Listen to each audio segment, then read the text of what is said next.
It was then that I opened the notebook my mother had given me. She said she found it while cleaning out the closet.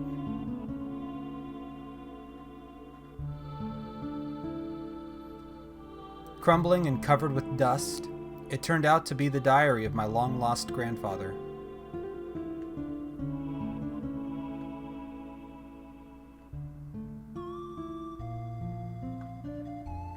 Do you still remember how we first met and all of our adventures since? It all seems like such a dream nowadays. You were a piece of a star that fell from the sky.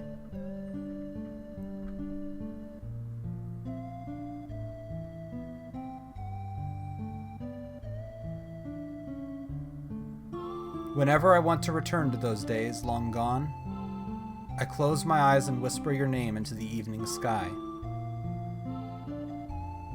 Kid. Kid.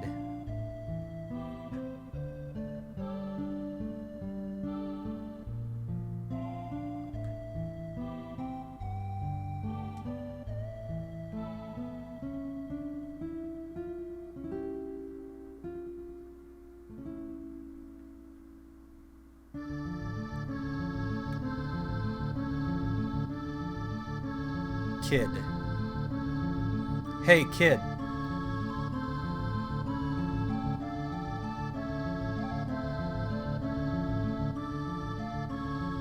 Are you ready, kid? I know you're anxious, but stay on your toes. Yeah, likewise, mate. Mess up, and I'm leaving you behind.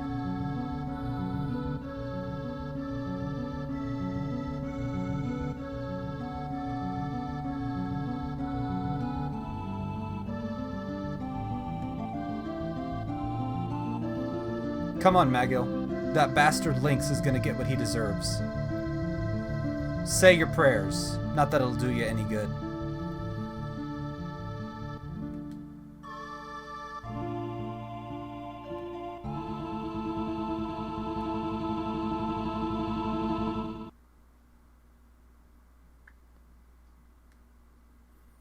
Alright. Hello, YouTube. My name is Parker, and welcome to Radical Dreamers. Okay, hold on. What's happening here? Okay, it's just this again. Anyway, yes, welcome to Radical Dreamers. So, for those who don't know what this game is, I'm going to push that, I guess. This is a spin-off of Chrono Trigger that was released for the SNES Satellaview. Now, the Satellaview was a bit of an interesting case. It was a satellite service for the Super Nintendo that you would attach to it, and you would be able to play games, but only during certain times. So this was not the most well-received thing ever, as if you weren't available during those specific times, you couldn't play the game. And also, you know, I'm personally a big what's the word? I'm an advocate for video game preservation. And that was a big mess with that as well. And I know that I think there are still a lot of Satellaview games that are lost or partially lost. Thankfully, this is not one of them. This is a game that has been preserved, and it has also had an English translation. This English translation, by the way, was done by Demiforce, so credit to them for that. On the, I think, CD Romance website. I won't be posting a link to that, but you can look it up if you want to. Anyway, like I said, just recently, the reason I'm playing this is actually twofold. The first is I've actually been thinking about playing this game, even on the channel, for a while, is the first reason. But the reason I'm doing it now is because just a few days ago, as of recording this, it's been about 2 days, the Olympic opening ceremony happened. And at the very beginning, while they're having the parade with all of the nation's athletes coming out and walking down the stadium, they had video game music playing, including music from Chrono Trigger, which, if you don't know, I am a huge fan personally of Chrono Trigger. I love it. It's a fantastic game. It's been a while since I played it, and I never got all of the endings. I only got like a couple of them. But it's a really, really great game. Absolutely fantastic. If you haven't played it yourself, you definitely should. But yeah, they played music from Chrono Trigger, which was incredible. At the Olympics of all things. And I said, you know what? Let's commemorate that and let's play Radical Dreamers. I've been wanting to play it for a while on the channel. From what I've heard, this is not super long. I think it's about 3 or 4 hours, so we should be able to get through this in just a few episodes. What else I know about this game is that it's a visual novel, text-based type thing. It's loosely set in the Chrono Trigger world, I think. I don't know how tightly it's going to connect to it. And also, apparently, some of the plot points from this were later used in Chrono Cross, which I actually have not played yet. If you guys would be interested in, at some point in like the maybe a little more distant future, seeing me play Chrono Cross on the channel, let me know, because I'd be interested in playing that. Because like I said, I've only played the original. Love it. It's fantastic. We'll just do fast. I don't know why it's le text speed, but we'll go with fast. Boy, did her information help. I thought the perimeter's counterspell would be quite a problem. Kid's braid sways gently from side to side in the cool nighttime breeze. So far, we've managed to slip through the magical shield network, undetected, and sneak into Lynx's domain. Still, this inner region can make for some pretty rough travel. Kid, Magil, and I comprise this party of 3. So it's Kid, Magil, and Braid.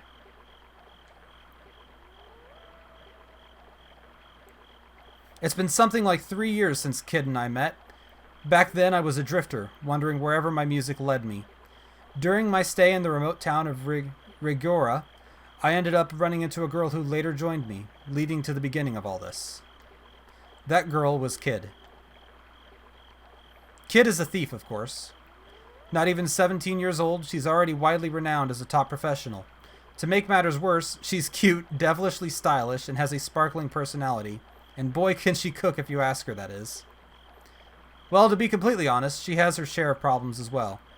She likes to think of herself as a kind of Robin Hood, stealing from the rich and giving to the poor. But that's just not the case. At times, her sharp tongue can get the best of her, viciously lashing out at anyone who stands in her way. She exaggerates every other word, and sometimes lies outright, and as far as listening to other people, well, forget it. When it comes to money, well, I've never met anyone greedier in my life. Her relentless pursuit of wealth is ironic considering she's a nomad like me. I don't know, maybe I'm being too hard on her. She has her good points too. She can really shine sometimes when she wants to. Glancing back over my shoulder, I notice a silhouette silently emerge from the grove. Magil. This associate of Kid's is known to us only as Magil of the Shadows. I know next to nothing about him except for the fact that he somehow knew Kid before I came into the picture. A high-class magician of some sort. He looks to be about 30. He usually keeps to himself, though. The top half of his face is covered with a mask at all times. I've never even seen what he really looks like. At times, it seems as though I'm hanging around someone from another world. Traveling with this pack is definitely an interesting experience. Okay, so this takes place in the same world as Chrono Trigger. So, is he then one of the people from the, I can't remember the name of the kingdom, from like 10,000 years ago? Or 10 or 15,000 years ago when you go there? Like the one that Magus is from? I mean, probably they have similar names. Kid's quiet about her past too. But it's like I know her entire life story compared to how little I know about Magil. From time to time, I find myself wondering who he is, where he came from, and so on. I'd ask Kid, but I'd get the impression she knows as little about him as I do. You might be wondering, how did I end up where I am now? Well, there's a lot of reasons, I suppose. I guess you could say that life doesn't always go how you plan. Suddenly, Kid comes to an abrupt stop. Seems someone wants to say hello. Out of a nearby thicket, 2 shimmering eyes catch my attention. Whatever it is, it's staring at me silently. After a few moments, a few more pairs of eyes appear. They seem to be surveying the area. A deep feline growl breaks the uncomfortable silence, and I realize we're being hunted by a pack of feral cats. A few of the figures slowly approach from behind the trees. I look behind me, only to see that they've already encircled us. A few more slowly creep in, now totaling about 10. Chills run down my spine. In a daze, I clumsily unsheath my knife, grasping it tightly as I bite my lip. Kid stands ready with an air of composure. Careful, mate. These buggers are probably rabid. The growling increases, now a constant rumble all around us. Their yellow eyes shimmer like jack-o'-lanterns while saliva drips from their snarling jaws. The middle one's stomach gurgles as its eyes widen, fixed directly on me. Looks like we ain't getting out of this one without a fight. What will we do? Oh, okay. So there are options. I wasn't sure if there was going to be options or if it was just going to be like a... just a straight... No, wait! Oh, no! Okay. Powerful, a painful howl fills the air, adding to the already heated commotion. Okay, a few things. First of all, I know the music in this game was done by Yasunori Mitsuda, who did the music in Chrono Trigger, which is awesome. The cat crouches, readying itself for a pounce. With its claws extended, it suddenly leaps toward me. I instantly dive out of the way. The razor-sharp claw misses my chest, yet still manages to tear a painful scratch into my side. Damn it. Gritting my teeth, I regain my focus. Let's use some magic. As I try to remember a spell, a cat suddenly leaps directly at my head, its huge jaws wide open. No! I raise my arm to guard my face. Pain sears into my arm. Struggling and tangling with the creature, I manage to pry it off and keep it at a distance. Surge, behind ya! I turn around to see that I am now face to face with a pair of those ravenous yellow eyes. Attack! There's no time! I duck as the cat lunges and snaps at me. I smell the bloody odor of the cat's breath as it passes overhead. Just as I think it's past me, I feel its back claws dig into my back. Scrambling out of the way, I manage to shove my knife upwards, planting it deep within the animal's belly. The sound of death can be heard as the cat falls to the ground before me, barely moving. Almost delirious, I lose balance and fall to my knees. Rolling over, I manage to shake off the confusion before any of the other cats can get any closer to me. I take a deep breath and try to tighten my grip on my knife, now slippery with sweat. Then, out of nowhere, Kid flashes across my field of vision, landing a direct hit on a cat beside me. The cat screeches in pain as Kid pins into the ground, stomping and kicking with all her rage. Without a moment's delay, she boots the animal up underneath its jaw. It moves no more. All of a sudden, the crazed atmosphere gives way to a war cry behind me. I whip around and see Magil's Inferno spell, setting a cat's head ablaze. It jumps up, screeching and howling in madness before running away wildly. In confusion, it runs directly into a tree and knocks itself out cold.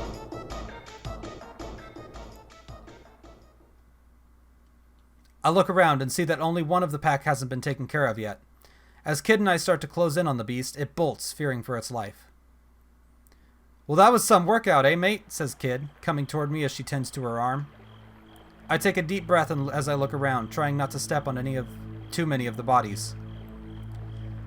I will admit I was a little worried back there at times, but nothing too serious happened.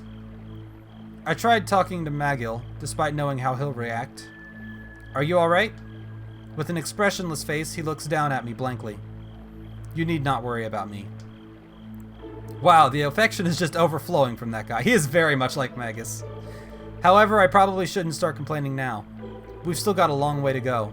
We haven't even set foot inside Viper Manor yet.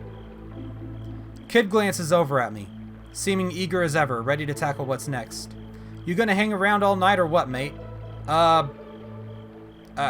need a minute. Quit whining, Sarge, she says, glaring down at me coldly. You're always saying that. Mess up and I'm leaving you behind. Well then what? You'd be alone, that's what. You never have any respect when talking to me. I wish I could say these thoughts to her, but in my heart, I let out a sigh. I look up to see that from behind me, she's already started to head off into the forest. Magil continues behind her without a hitch. I hurry to catch up behind the two. In a place like this, getting separated would be a bad idea. We continue to make our way back through this natural labyrinth of wood, we make our way through this natural labyrinth of wood and rock. Somewhere, quietly waiting within this huge forest, Viper Manor beckons us. Deep within lies the treasure we've come for. Lord Lynx, as he's formerly known, is an aristocrat who governs the Regiona Outlands. From the way Kid talks, he's apparently an old adversary of hers.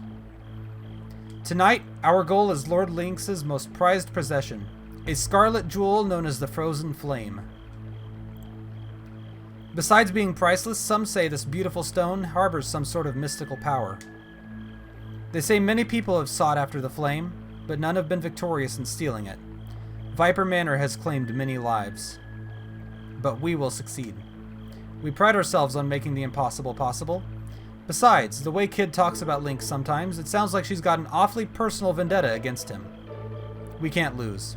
We've come too far to lose. And so, after having spent countless hours crossing this dreary, lonesome forest, the silhouette of a towering mansion finally comes into view through the trees.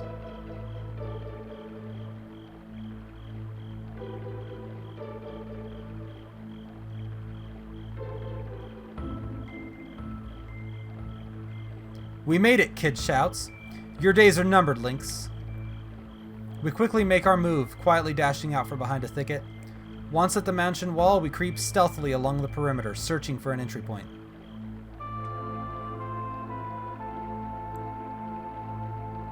After a short while, we come upon a terrace near a garden which looks relatively inviting. It doesn't look like there are any guards on patrol. Still, the mansion gives off a strange sort of morbid feeling. It's as quiet as death. Magill gazes up at the towering fortress. We can enter into the west wing from here. There's no need to look elsewhere. Okay, let's go, Kid says, jumping over the terraced handrail. Halt! Shouts Magill from behind, staring at Kid. Our goal is the Frozen Flame, not vengeance on Lord Lynx. Remember this, Kid. Aye, no prob, she says, glancing over her shoulder. Ain't gonna be nothing to it, like taking candy from a baby. We'll be out of here before that slimy rat knows what hit him. Yeah, you low-down good-for-nothing bastard, I'll make you pay. Yeah, she's definitely gonna end up, like, going separate and trying to take him down, isn't she? There she goes again. Come on, I'm getting tired of waiting around, she yells before bolting into the mansion. Magill shakes his head in silence as I chase after Kid, already deep inside. The darkness engulfs me.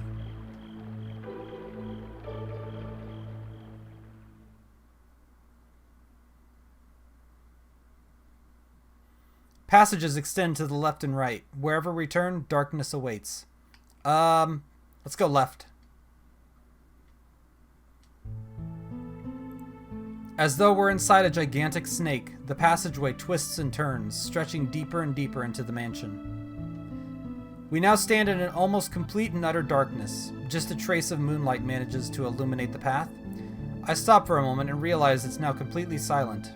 I feel as though we're being watched silently by every single being in this dreadful house. Taking a deep breath, I move on.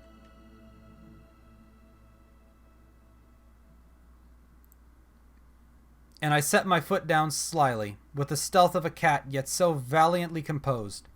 Kid follows behind in stride. Drifting in and out of the shadows, the macabre figure of Magill looks out from behind. The Weaver of Fate has surely by now taken notice of us, cradling us carefully in her arms.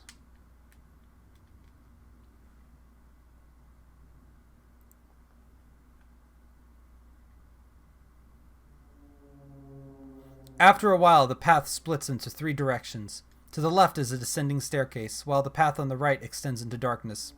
Another passageway lies ahead. I'm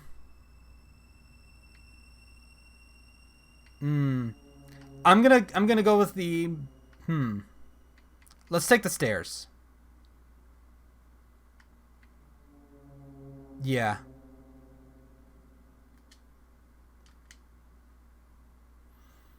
As I start to slowly descend the stairs in the dim light, I stretch my hands out in front of me to try and feel for something. However, all I'm greeted with is the moist feeling of those grimy stone walls. We've descended the staircase. To the left lies a huge stone archway, and to the right we can see a narrow path twisting into the darkness. I'm gonna keep going left.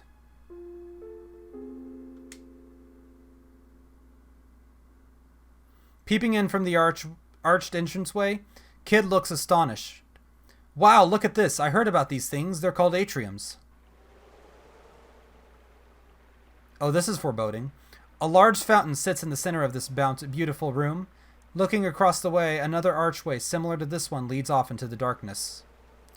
Whoa, cold, Kid exclaims, taking her hand out of the water. Coming to her side, I kneel down and peer into the pond. Leaning over the beautiful marbled edge, I too feel the chilly water. From deep beneath the surface, a number of fish start to swim toward us. These buggers look expensive. I can't seem to see the bottom of the pond. I wonder how deep it is. The fish are a little restless, splashing here and there. Suddenly, Kid tugs at my arm, jerking my hand out of the water. Before I can ask why, one of the fish leaps out, snapping at me. There are dogs barking outside. We scramble to our feet and take a few steps back from the fountain. Many other fish soon follow, jumping out of the water, snapping at us. A few land outside of the pond. I kick one of them into a corner, watching it violently squirm around. It appears to be a piranha. More and more of them emerge from the apparently bottomless depth. Having gotten a fresh scent of game, the piranhas start to splash around more viciously now, getting water everywhere. I wonder how many of these things could be in here. It looks like there are more and more of them emerging every second. Suddenly, a dark red liquid starts to erupt from the fountain. Kid leaps back at once. I'm shocked as well, staring dumbfoundedly at the erupting fountain. The gushing red liquid shoots higher and higher. The water level in the pond rapidly rises, taking on a disgusting red hue. Before long, the water level has started to overflow onto the floor. A bead of sweat rolls down my brow as I realize that the room is about to fill with water. We might be able to make it to a safe distance before the piranhas reach us. Quick, what will we do?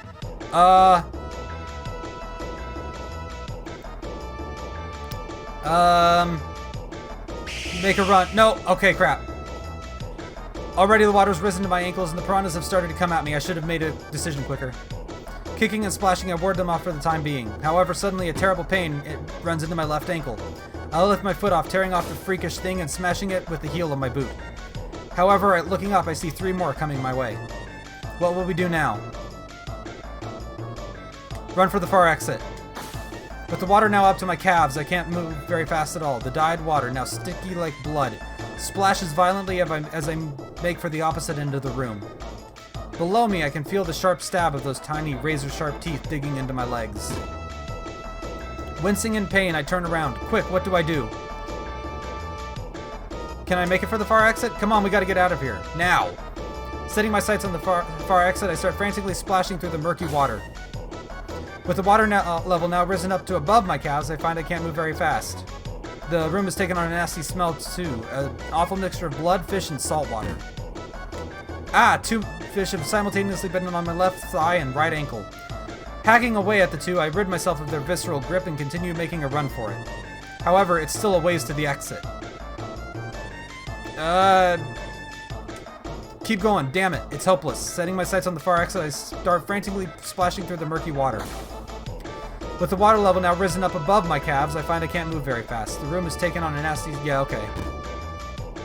From behind me, Maggle's arrows of light dart into the water, disintegrating the lightning-fast fish. Oh no, just as I slip on a fish, sending me splashing into the water. The next moment, from all around me, I start to feel sharp stabbing pains as a dozen fish swarm at me. And then a dozen more, and then... Did we game over?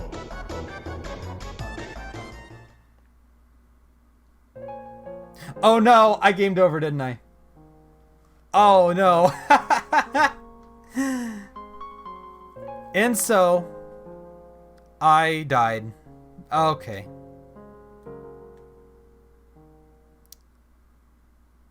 That went well. I mean, I'm gonna continue. I'll probably cut away. I'm gonna go down the same path. But I'm gonna see if I can, if I react quicker, can I get to the exit? That's what I'm gonna try. So I'll be back to you in just a second. Alright, I'm gonna try to get through this fight a little bit easier this time. So we're gonna actually attack right from the get-go here. I slash viciously at a nearby cat. Startled, it leaps back with incredible reflexes. I stay my ground, not getting any closer to the beast. Hearing a howl, I know I've hit my mark. Licking its wounds, the animal recovers after a moment of pain. I ready my knife, waiting for the next chance to attack. Sarge, behind you. Okay, yeah. So we're just gonna attack again. There's no time. Okay, so this is similar to last time.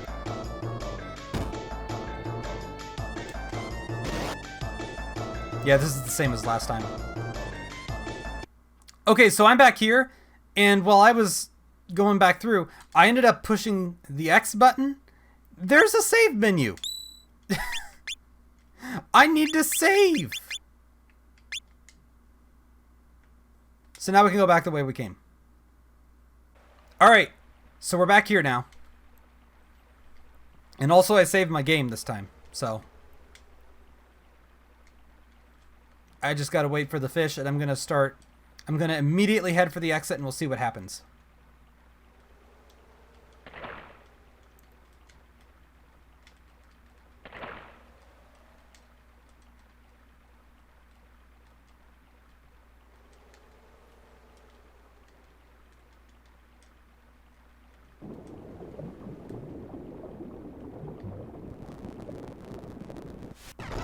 Alright, make a run for the far exit.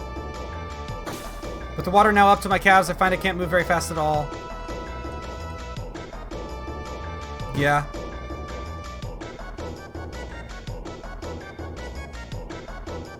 Far exit, come on. Can we make it? I don't know if we can make it or not.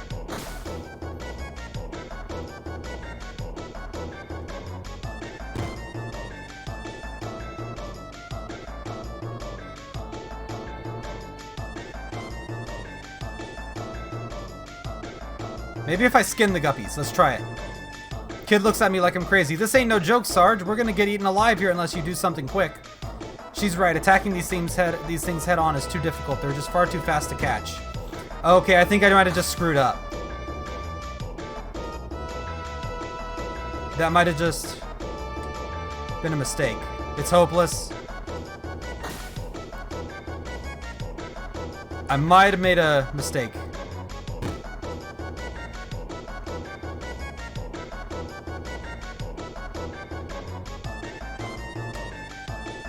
It's hopeless. Yeah, I think I did make the mistake.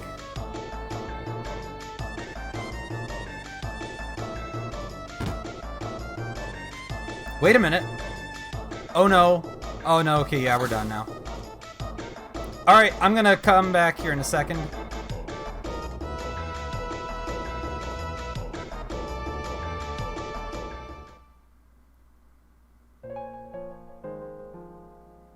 Alright, I'll be back in just a second, and maybe we'll take a different path once we're down the stairs.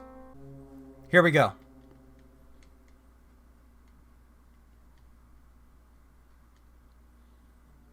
We'll take the stairs again. But this time we're going to go in a different direction.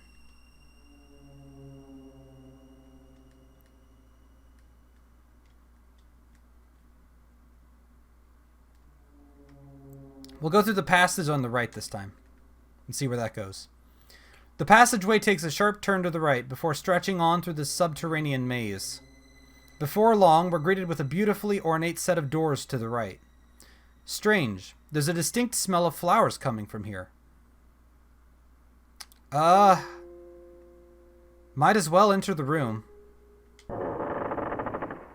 Find out what's in there. We come to a comfortably decorated room. Small trinkets have been placed on this desk and shelves, adding some charm. The owner of this room has obviously gone to great lengths to try and bring a somewhat graceful lifestyle into this otherwise dark mansion. Still, the room seems to carry an unsettling stillness with it. I bet it's Lynx's daughter's room, Kid says, surveying some of the items. Is Kid Lynx's daughter? That's just my guess. I'm betting that's what's going to be the case. The letter on the desk and the warm teacup hint of a woman living here. However, after searching the room, no one is found. Oh, I guess so somebody was in here recently then. All we find are... Oh, okay, that's him. That's Magil. All we find are various odds and ends, a beautifully arranged set of flowers, a white handkerchief carelessly tossed aside, a small bottle of perfume, and so on. Although the stuff adds atmosphere to the room, none of it is really worth anything to us. Kid also seems to feel this way. Disregarding most of the stuff in here, she picks up a small box decorated with a serpentine coat of arms. However, like the rest of the items in here, it looks like it's of little worth to us. What should I do now? Open the box. As Kid slowly opens the box, a comforting melody fills the air. That song, Kid suddenly says, standing up beside me.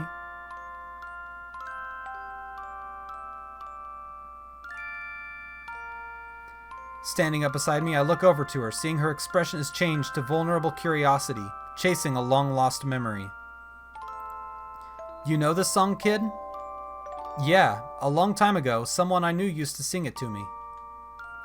She turns away from me, rubbing her eyes. Kid, I say softly, putting my hand on her shoulder. After a moment or two, she looks back at me. Tears are running down her cheeks. Without saying a word, Kid walks quickly to the door. Hey, wait up, Kid, I say, chasing after her. Is this where she lived? Maybe? From here, the passageway stretches to the right and left. Heading right will take us further into darkness, while turning left will take us back to the staircase. Let's keep going right. After a little while, the dark passageway ends at a polished, robust set of doors. Kid crinkles her nose in disgust. Something's strange about this place. I don't feel right, mate. Probably just my imagination, though. Standing here in the cold darkness, Kid's hollow laugh does nothing but add to my fear. Go in.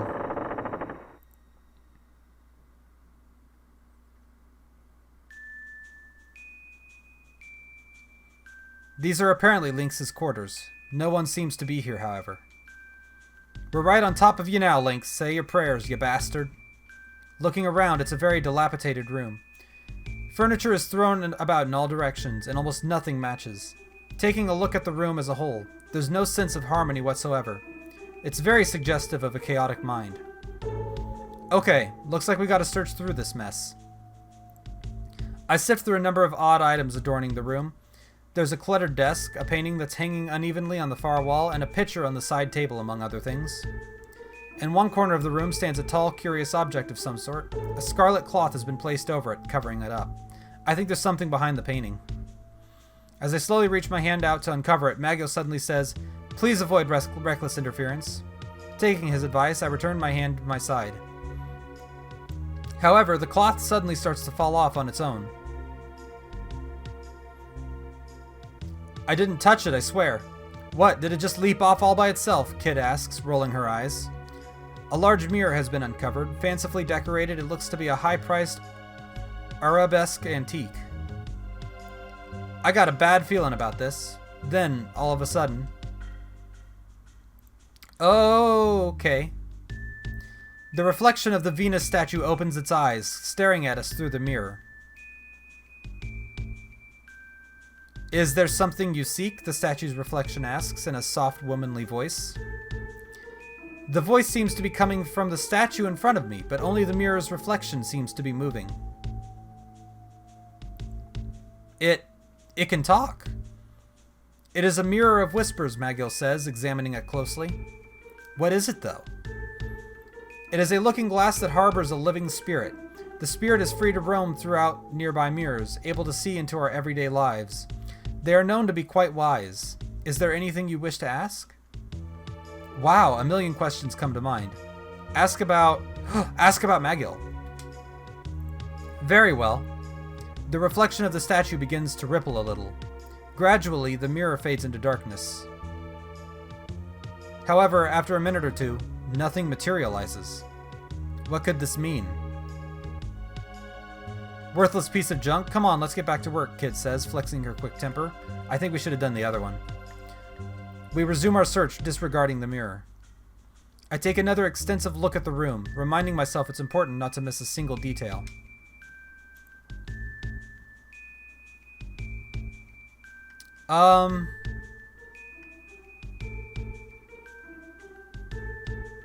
Rely on Magil, I guess. What's the best thing to do now, Magil? Magil promptly disappears into the room's shadows, one by one, from the desk to the display shelf to the statue. Excuse me. I see his shadow shuffle around the room. Before long, Magil materializes from behind the desk with something in his hand. Something was dropped here. It's a few small envelopes. Opening them, we find a map of Regiora, 3 copper coins, and other recently unsent mail. Worthless bastard. Where's all your good stuff? Kid grumbles.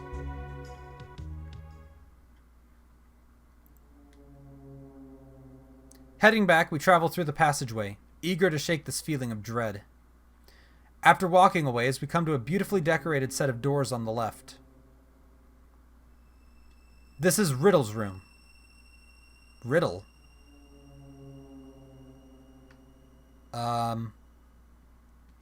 Let's enter. Oh, this room. That's right. Yeah, okay, so this is the...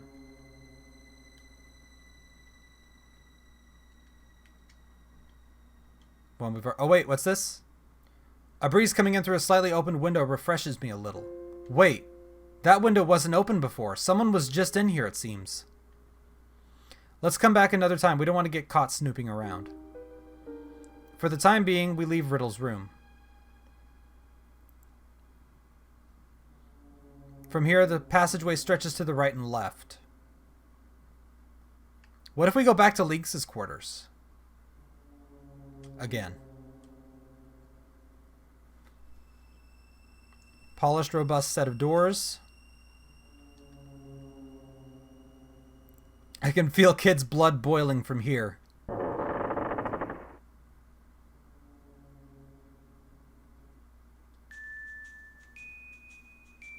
No matter how many times I return here, this room still doesn't seem any more appealing to me. The only redeeming point is that the Mirror of Whispers in the corner, always good for a chat. I walk up to it and remove the crimson cloth. Can we ask you something different this time?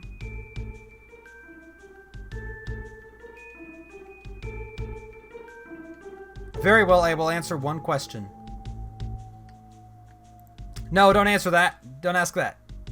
In that case, I'd like to know about your past. Ooh, interesting. You have interest in my past? Yeah, what in blazes are you? The kid interrupts.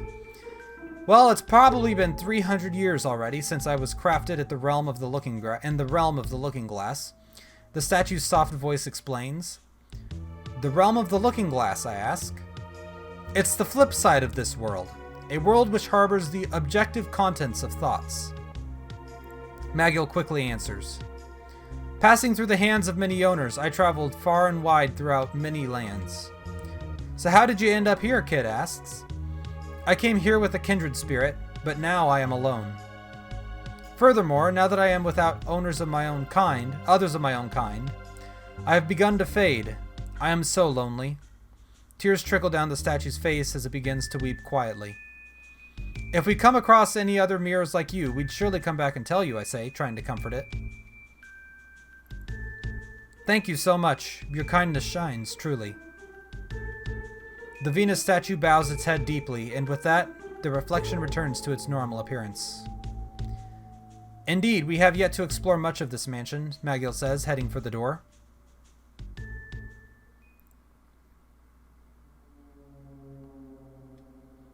Heading back, we travel through the passageway, eager to shake this feeling of dread. I'm going to go in here again. I want to see what happens if we go in again. Actually, I'm going to save first. I don't like we only get 3 save files. So I'm going to have to kind of make them count.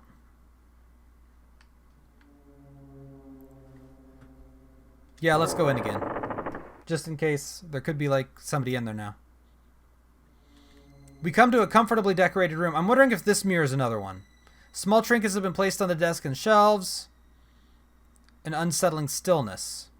The letter on the desk and a warm teacup hint of a woman living here. Refresh. Okay, is this going to be the same then? Yeah, I think it is. Okay, so we're just going to go the other way then.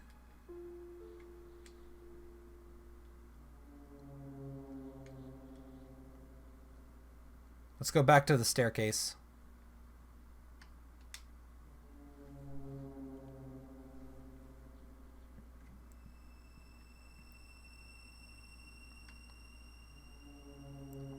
Okay. The archway is kind of dangerous. I think we're going to do that one. You know what? I'm going to give the archway one more try. I think this time I'm going to try to escape and see what happens. Okay, here we go. No, wait, I didn't do it in time. Crap. Okay, come on. Yeah, fine. Yeah. What will we do now? Let's head back. Yeah, we turn back, heading for the passageway from where we came. However, a few of them manage to sink their teeth into me before I can get away. I kick off the last remaining few as I bolt out of this vile room.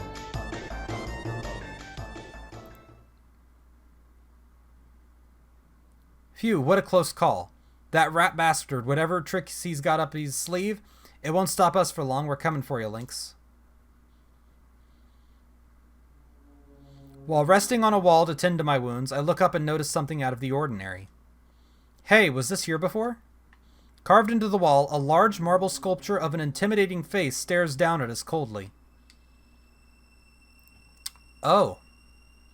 It looks as though it's been sculpted by a fine artisan. It's very detailed. Its features are beautifully etched and barely eroded. It's a mouth of truth, Magill says. Oh, like the... A what? A mouth of truth. The legend is that if you're given... Yes! It's like the one in Italy. The legend is... I've actually been there when I was, like, very young. I don't remember, but I was there. The legend is that if you are given to lying, a mouth of truth will know it if you put your hands into its mouth. Oh, what a hard idea, Kid says, rolling her eyes. Let's see you do it, I say. Kid looks up worried, but seeing Magill looking at her feels a resolve and tentatively puts her hands in the mouth. However, after a few seconds, nothing seems to be happening. Hey, what do you know? Guess I passed the test. That can't be all there is to it. Ah, I know, you actually have to lie. Kid, how many pounds do you weigh? 104. Kid suddenly takes a worried look, but before she can remove her hands, the marble set of teeth clamps down onto her wrists. Hey, you stupid face, what's going on? This isn't good. The white marble teeth gnaw from side to side, becoming stained with red. Damn it, let me go. Magill calmly offers an explanation from behind us. Oh, he's calm that she's having her hand bitten off. Without saying something truthful to the best of one's ability, a mouth of truth will never let go.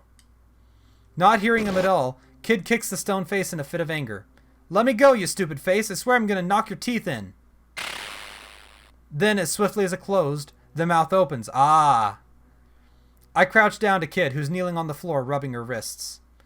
Wow, I guess you weren't lying about knocking its teeth in. Of course not, mate. I showed him good, bloody stone face. I keep alternating between giving her an accent and not. Why didn't you... You didn't put anything inside the mouth, did you, Kid? Magill asks. What are you talking about? No. I walk over beside Magill and peer into the mouth. There, behind its teeth, is a large pink tongue. I think there's some sort of an indentation in it, but I can't be sure. It's really far back in there. Maybe it wants us to put something on its tongue. Maybe that's the real test. Kid begins taking out her things, from in her pockets, under her shoes, and out of her hair. She gathers all sorts of personal effects. She stretches the pile of trinkets held in her hands out to me, smiling innocently. Guess it's my turn to face the test. As long as Kid's safe, I'm happy, I suppose. Wondering what the mouth of truth could possibly want, I reach for one of her accessories.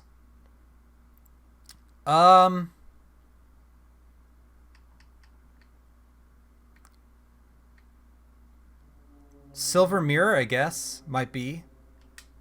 I take the small silver mirror into my hands and place it into the huge marble mouth. Well, no sign of tooth decay here. The mouth doesn't budge an inch. The mouth doesn't budge an inch. Whatever's supposed to happen isn't happening. Kid takes the mirror from me and fixes her hair a little. Oh man, she looks so cute when she does that. We should test others before we stop, Magill advises. Oh, well, if we're putting it in his mouth, let's put the raisins in. I take some of Kid's special raisins out of their cloth bag and place them in the giant mouth. Munch, munch. It seems to be eating them. Hey, stop, you dumb rockhead. Those are my emergency rations. Kid snatches the pouch back from me, looking at the single morsel I have left in my hand.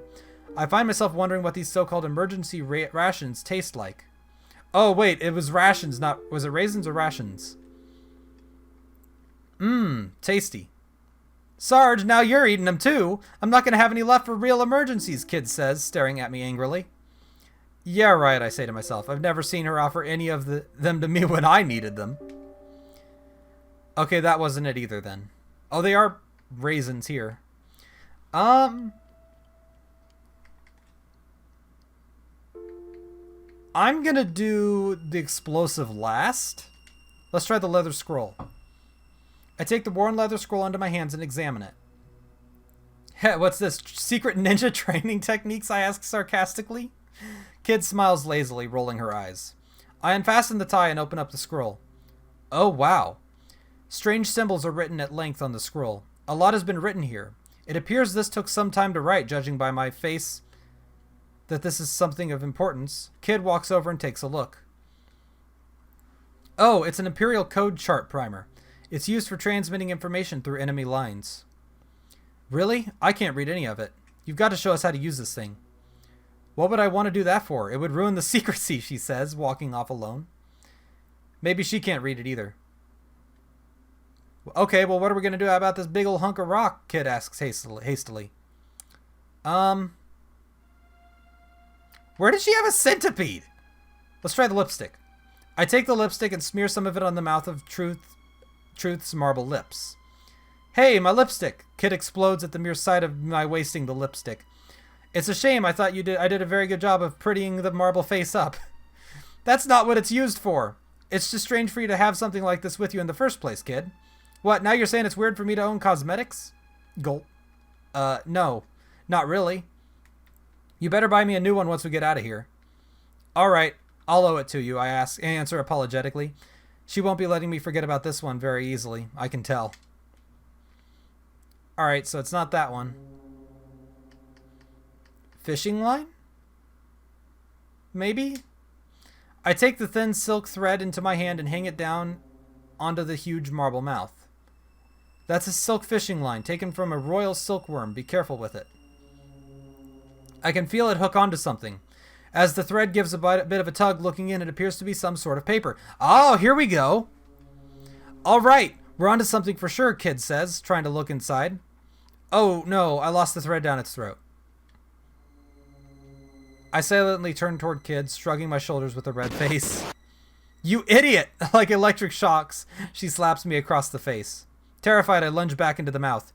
Reaching in as far as I can, I feel the thread after a moment or two. I carefully pull it back out, relieved. The object it has latched onto is nowhere in sight, however. Leaning against the wall, Maggie somberly asks, "What now?"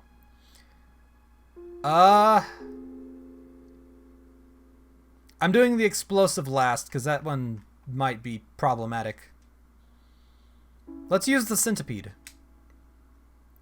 A centipede? You were carrying around a centipede with you this entire time? That's what I want to know. Perhaps it's a pet? It's only a toy, silly. Oh. Okay. But still. It's for scaring fools like you, and see, it worked. Boy, the things I'm learning about Kid these days. Anyhow, I take her rubber centipede and place it into the mouth of Truth's mouth. Damn it, it's too slippery. I accidentally drop it down its throat. Sarge, why do you keep losing my stuff? I can still reach it, I think. It didn't go that far down, I say, putting my whole arm inside. Goosebumps run up my body as I realize this thing could bite off my entire arm right now. Hold on. Come on, Sarge. Just a little more. Aha! Got it. I hope this thing is important to you. Yeah, losing it would be a drag, Kid answers. I wipe the sweat off my brow, letting out a deep sigh. Well, that didn't seem to work. Either. What else do you have? We could be here all night at this rate.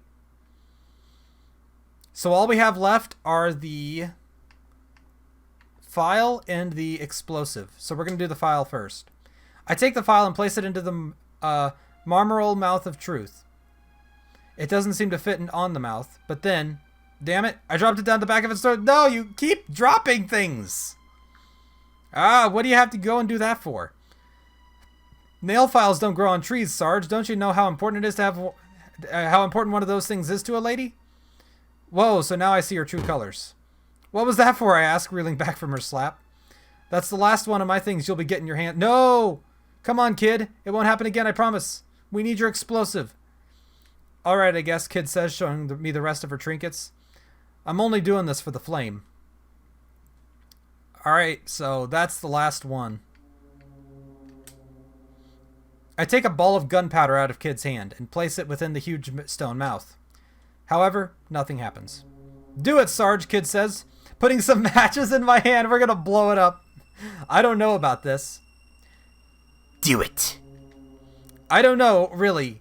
Suddenly, I hear the sound of a fuse burning. Kid's already lit the bomb.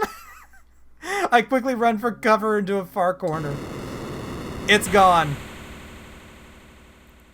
As the smoke clears, I start to see the hideous remains of the cracked mouth of truth.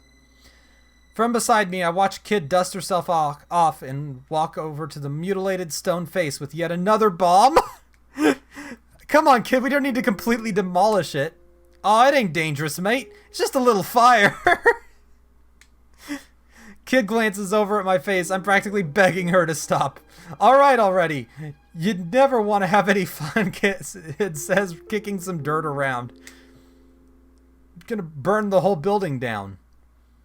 Well, what next? That's it. I think. Unless... Unless we're supposed to use it in, like, a certain order? Maybe? Let me try something. Let me try using the fishing line again. Okay, I think this is the same.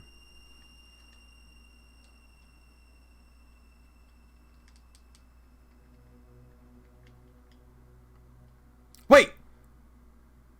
The mouth of truth stretches out its tongue. Slurp.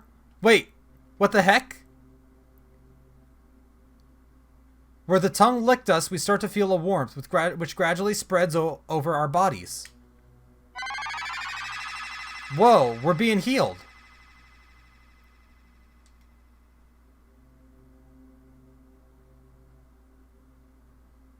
Excuse me? That didn't happen before. Use the mirror. No way, you're not getting your mitts on that again, Kid says, pulling her hands away from me. Oh well, maybe she'll lend me something else. Maybe if I'd have gone back around, used the explosive first and then the mirror? Let's try the lipstick again.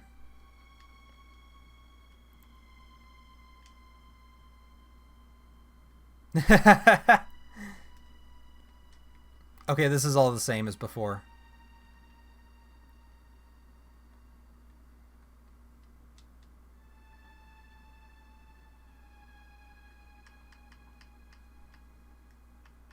Let's try the raisins again. Nope, never mind. Okay.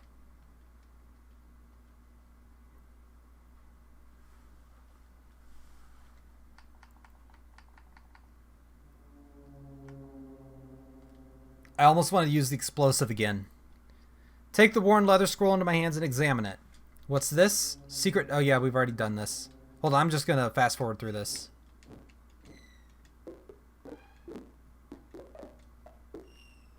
Okay. Let's do the explosive one more time, and if not, I think we'll probably end the video off. I take a ball of gunpowder out of Kid's hand and place it within the huge stone mouth. However, nothing happens. Do it, Sarge! Okay, I think this is the exact same. Yeah, this is it. Okay, it's the same. So anyway, I'm going to end this episode here. This is really interesting so far. This is kind of really quite an interesting thing. I'm very curious to see how this would have worked like back in the day on a Satellaview.